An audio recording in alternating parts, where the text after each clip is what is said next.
주님께서 여러분과 함께 마테오가 전한 거룩한 복음입니다. 9장 18절에서 26절까지입니다. 예수님께서 말씀을 하고 계실 때 한 회당장이 와서 예수님께 엎드려 절하며 제 딸이 방금 죽었습니다. 그러나 가셔서 아이에게 손을 얹으시면 살아날 것입니다 하고 말하였다. 예수님께서는 일어나시어 제자들과 함께 그를 따라가셨다. 그때 12해 동안 혈루증을 앓는 여자가 예수님 뒤로 다가가 그분의 옷자락 술에 손을 대었다. 그는 속으로 내가 저분의 옷에 손을 대기만 하여도 구원을 받겠지 하고 생각하였던 것이다. 예수님께서 돌아서시어 그 여자를 보시며 이르셨다. 딸아, 용기를 내어라. 내 믿음이 너를 구원하였다. 바로 그때 그 부인은 구원을 받았다. 예수님께서 회당장의 집에 이르시어 피리를 부는 이들과 소란을 피우는 군중을 보시고 물러 들어가거라.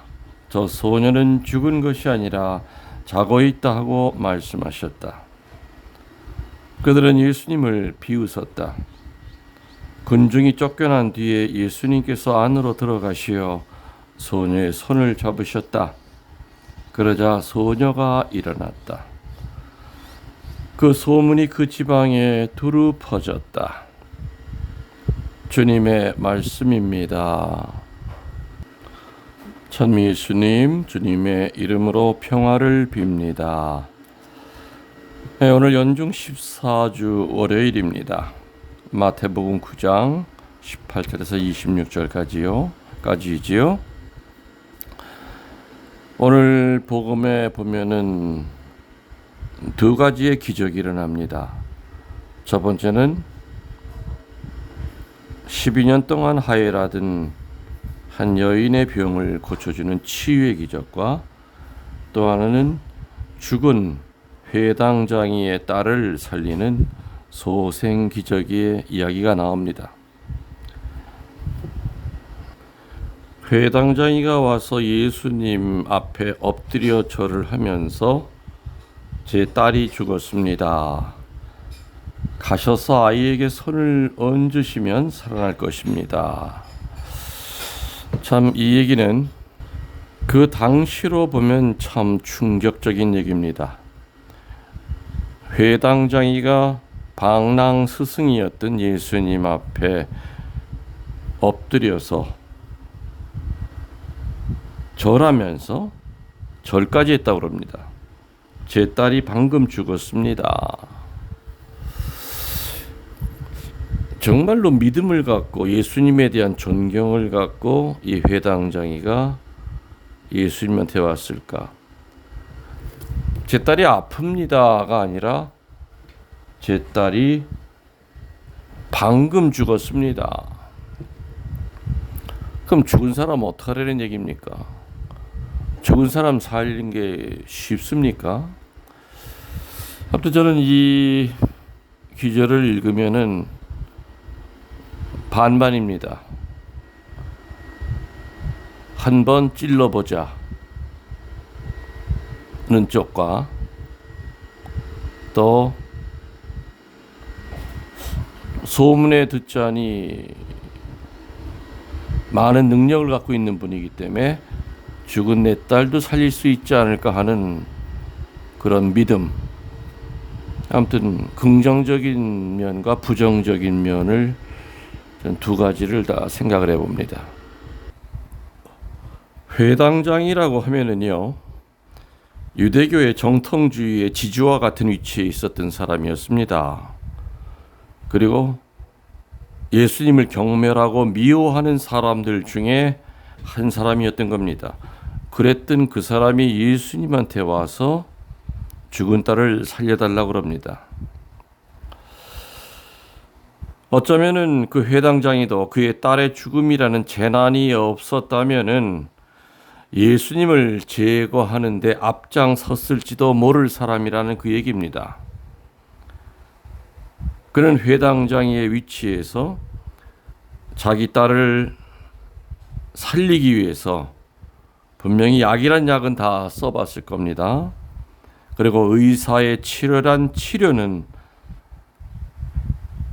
받을 수 있는 한 다 받아보게 하였을 것입니다.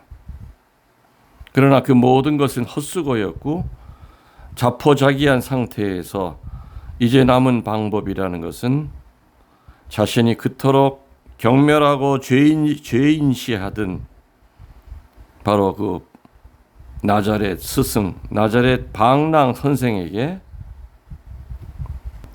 매달리는 것밖에 없었던 겁니다.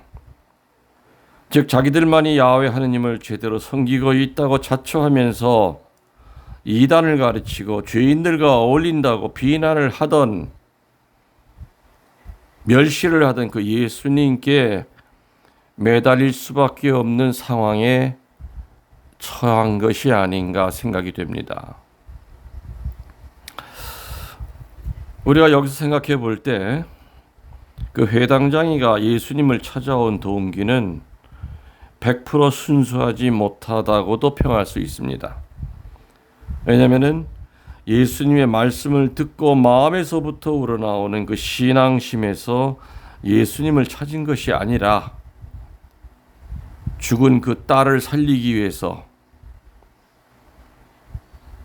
인간적인 모든 방법을 다 써보았지만은 더 이상 어떻게 할 방법이 없었기 때문에 더욱이 예수님을 비난했던 그 위치에서 자기가 아쉬우니까 예수님을 찾아왔기 때문입니다. 이해되십니까? 그렇지만은 회당장이가 어떤 마음으로 예수님을 찾아왔다는 것을 예수님은 알고 있었습니다.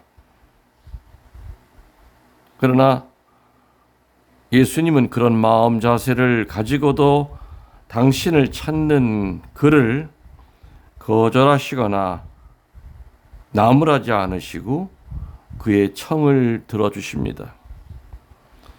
바로 이러한 예수님의 마음에 우리는 경탄하지 않을 수가 없다는 얘기입니다.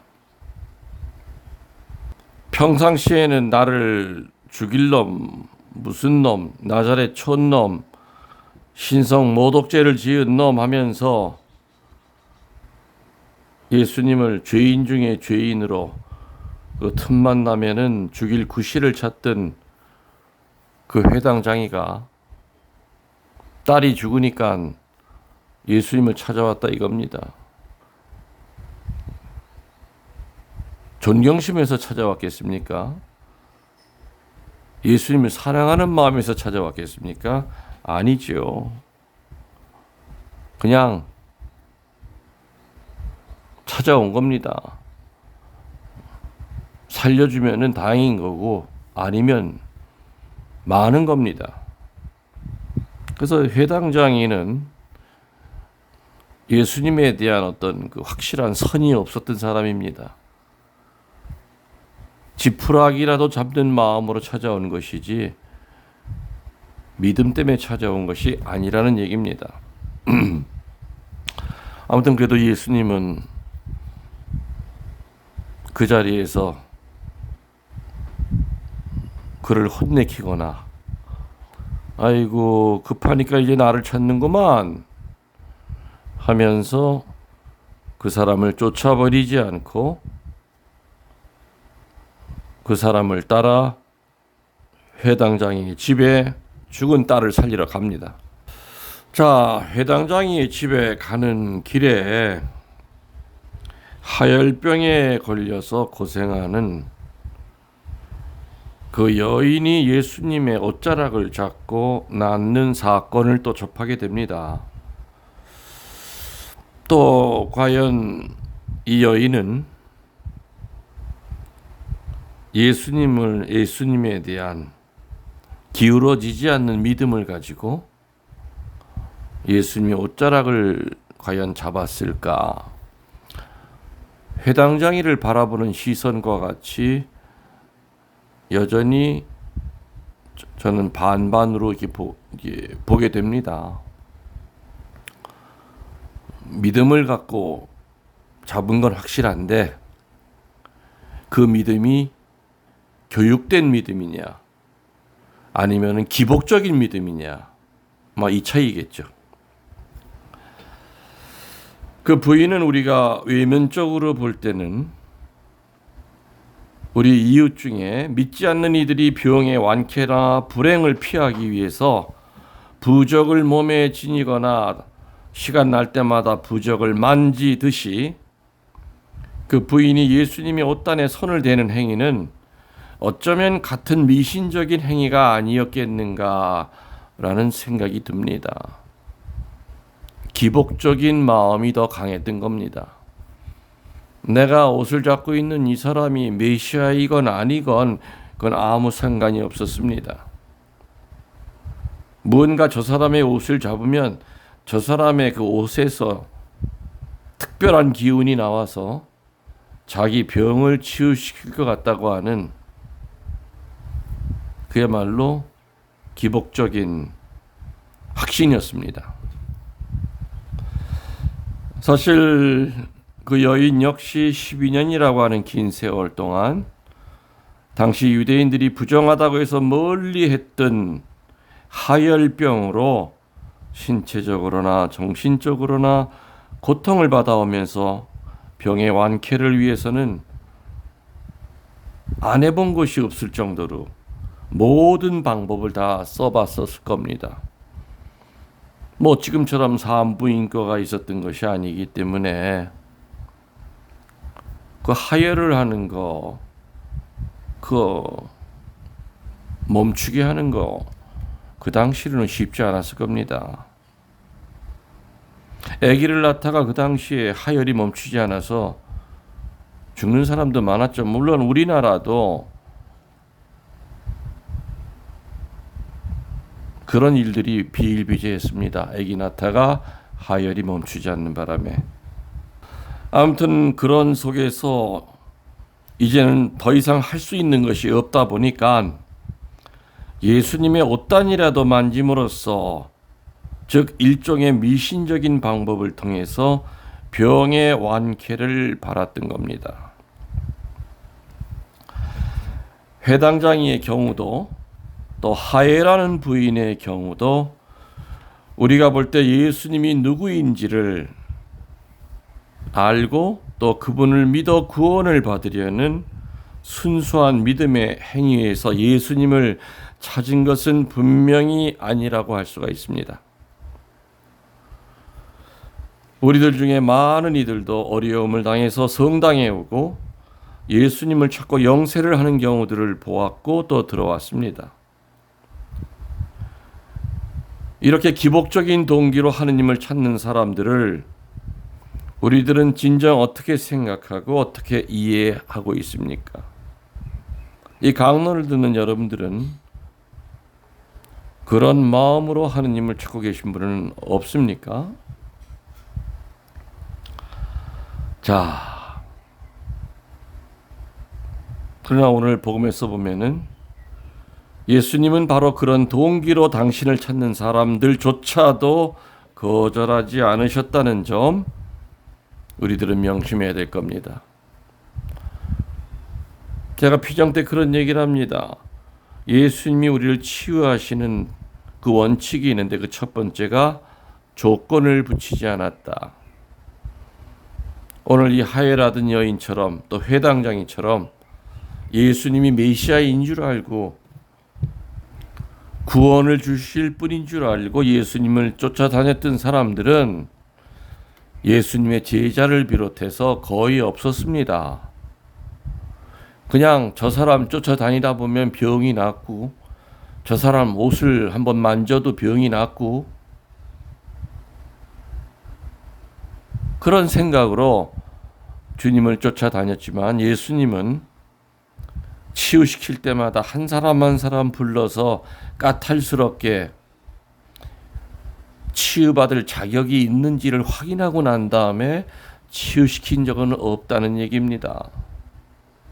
오늘 이 회당장이와 하이라는 여인도 그 경우도 마찬가지겠죠.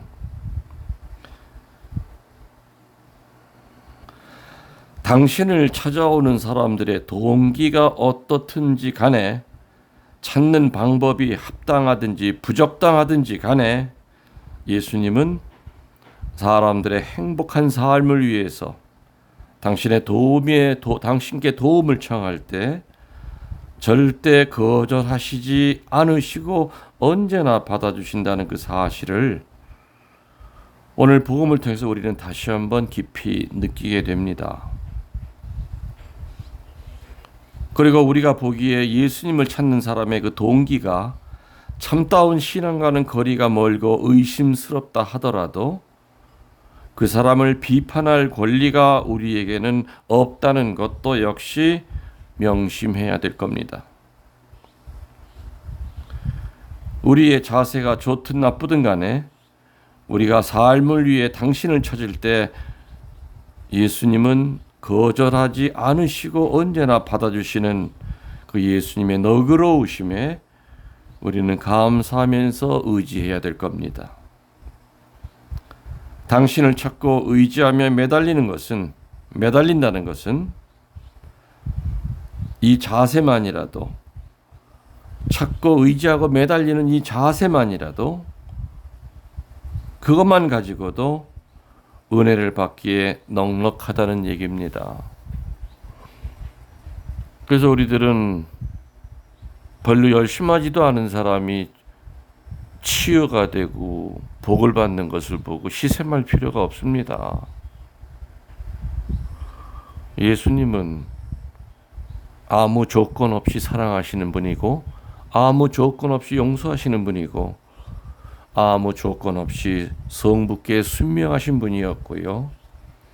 아무 조건 없이 당신의 모든 것을 봉헌하신 분입니다.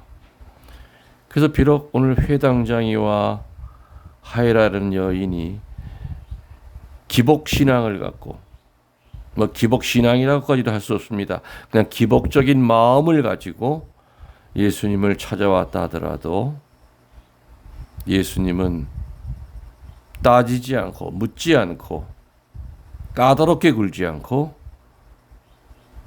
회당장의 딸을 일으켰고요. 살렸고요.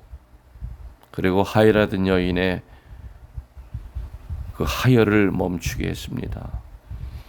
그래서 우리들 주님께 청할 때 너무 주눅 드실 필요 없습니다. 내 스스로 생각할 때 아무 믿음도 없고 냉담만 하고 주일 미사 빠지기도 밥 먹듯이 빠졌고, 근데 급한 일을 당합니다. 그래도 매달릴 땐 하느님밖에 없습니다. 이게 벼르기도 낯짝이 있지, 나 같은 사람에게 축복을 주시겠나, 이 문제 해결해 주시겠나 고민하지 마십시오. 예수님은 집을 나간 탕자도 사랑하셨고요. 거리의 여인이었던 막달레나도 사랑하셨고요. 우리들 중에 솔직히 축복을 받을 만한 자격이 있기 때문에 당당히 받는 사람이 몇이나 되겠습니까? 사랑은 내리사랑입니다. 하느님의 사랑은 내리사랑입니다. 아픈 손가락도 귀하게 여깁니다. 그래서 여러분들 믿음을 갖고 희망을 갖고 오늘 회당장이처럼 예수님 발 앞에 엎드려 절하면서 아무튼 무조건 살려내 주십시오. 또 하이라던 여인처럼 예수님의 옷자락을 잡고 늘어지십시오. 믿는 대로 그분은 해 주실 겁니다. 아멘. 여러분들 영혼의 영혼을 더하여 사랑합니다. 전능하신 천주 성부와 성자와 성령께서는 이 말씀을 듣는 모든 이들에게 강복하소서. 아멘.